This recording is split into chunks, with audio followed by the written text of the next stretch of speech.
Leitan Ramthar durtlang atangin muthi peng bula atangin zuang tui kan pan phedona chuan Thuampui kan to panga chuanin asoi tur kan hriat lo kuna te music hla mawi kan ti em mai thu tha kan ti azai thiam bok si kating ha kan ta dona asatu te mo khatyang aphotu te mo khanin copyright khalu claim man mo lo ula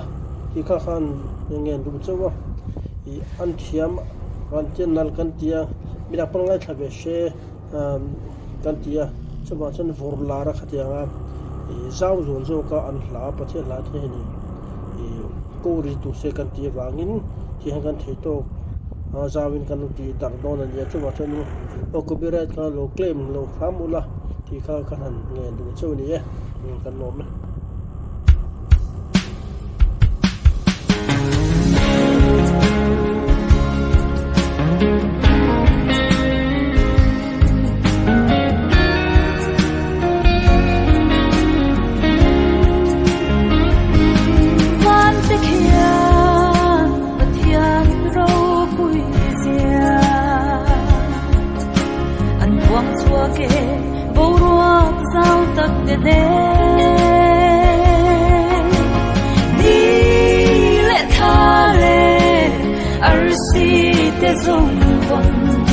anh quăng chua ke lal rau pui zia hi lên ruột na thu ve ril tak hi shin mi fit na hia a chui chua thei lo ve thara wa chang lo chua siap siap hak ani lo lal pa nang châu kan ta ku pui te di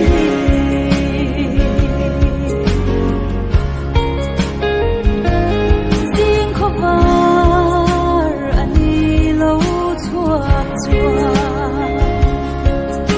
leung le a chunga thil om song te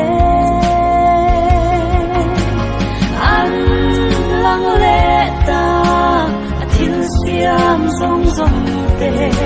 em kim siam tu chu an soi moi chi i lem ruat na thu ve ril tak hi shin mi vin na hia a chui chua thei lo ve thara wa chang lo chua siap siap hak ani lo lal pa nang châu kan ta ku pui te di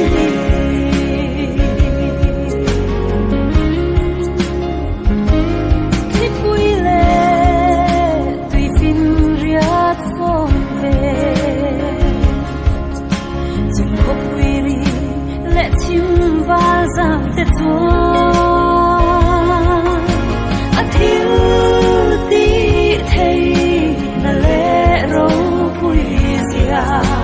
achak na thu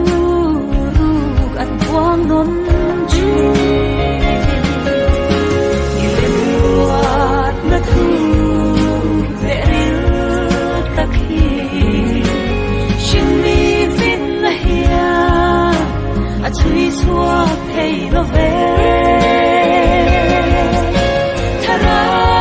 wa chang lo chua siap siap hak ani lo lal pa nang châu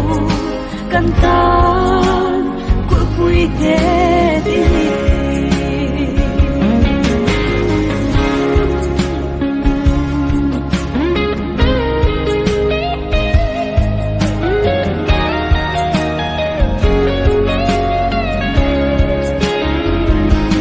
ki pui le tui fin riat phong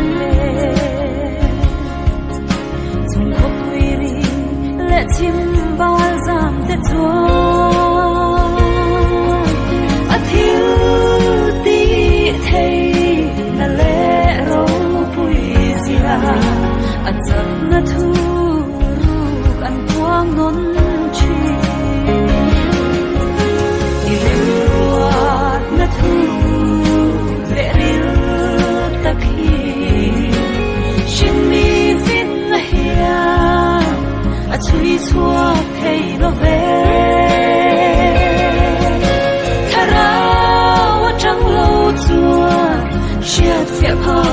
đi lâu